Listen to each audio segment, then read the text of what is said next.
It was a normal workday. Nothing dramatic happened. I woke up, checked my phone, saw the usual things. A few unread messages, a banking notification that felt slightly disappointing. Not terrible, just that quiet feeling that life is moving forward a little slower than you hoped. You know that feeling. You make tea, sit for a minute, and somewhere in the back of your mind there's this quiet calculation going on. Salary, rent, future. The strange race everyone seems to be running. You scroll through the news while eating breakfast. Another headline about rising global tension. Another headline about countries increasing defense budgets. Another headline about leaders arguing on television like two stubborn uncles at a wedding. And you pause for a moment, because something feels strange. Every leader says they want peace. Every nation claims it wants stability.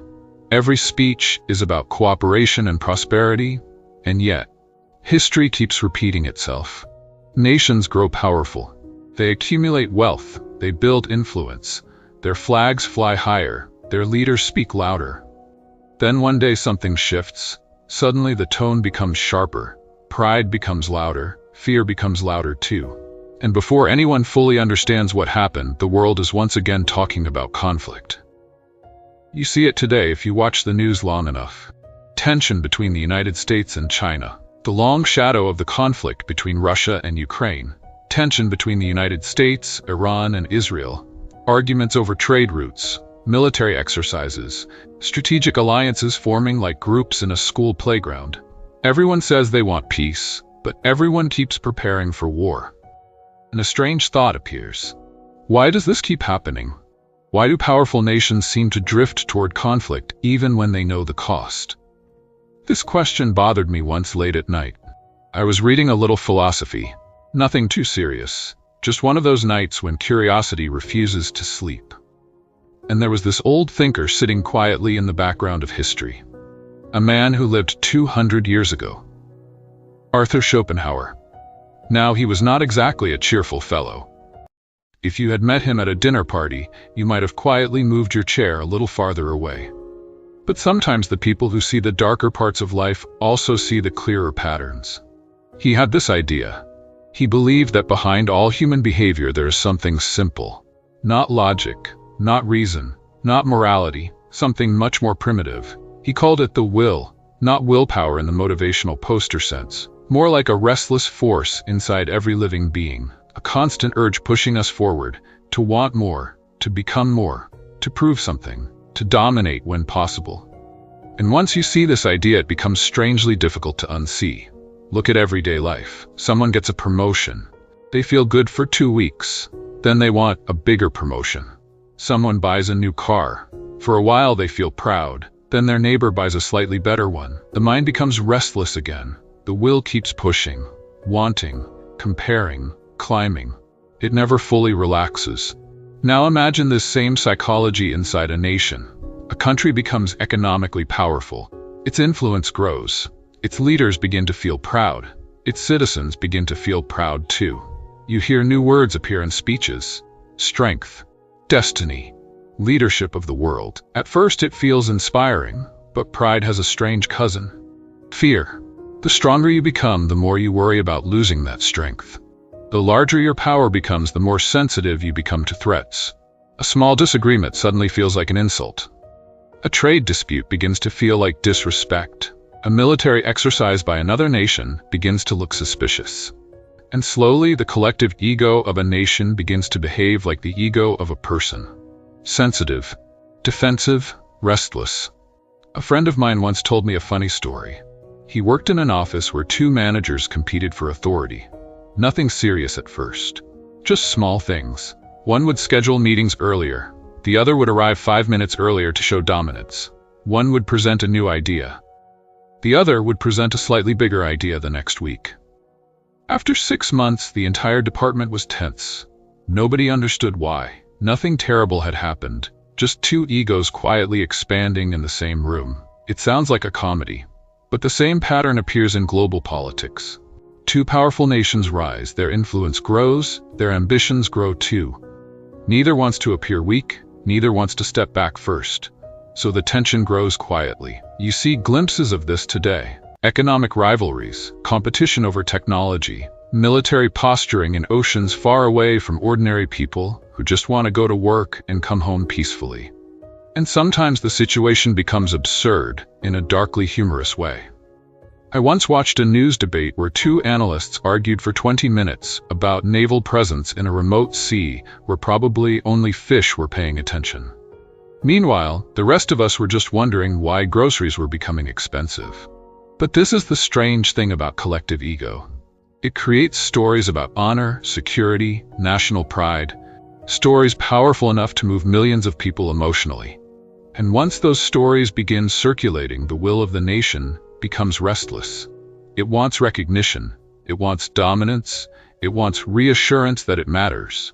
And conflict begins to look almost inevitable. Schopenhauer believed this restless will never really stops. Individuals feel it, societies feel it, civilizations feel it. And that explains something uncomfortable. Sometimes nations do not choose conflict purely out of necessity. Sometimes they drift into it because pride refuses to step aside. Fear refuses to relax. And the collective ego of millions of people begins behaving like one giant nervous mind. You can see small versions of this everywhere. In office politics, in family arguments about inheritance, in social media debates where two strangers fight for hours about something neither will remember next week. Human beings rarely enjoy admitting weakness. Nations are no different. Yet the strange part is that most ordinary people do not actually want conflict. The average person wants stability, a decent job, a peaceful evening, time with family. But the machinery of pride often operates at a different level. Political leadership, strategic institutions, national narratives. And once these forces start moving, they create momentum. Momentum is a powerful thing. It carries emotions forward. And sometimes it carries entire societies forward into situations nobody originally planned. You can feel a small version of this in your own life. Think about a moment when you argued with someone you care about. At first, the disagreement was small. Then pride appeared. You did not want to apologize first. They did not want to apologize either. 10 minutes later, the argument had grown into something neither of you intended.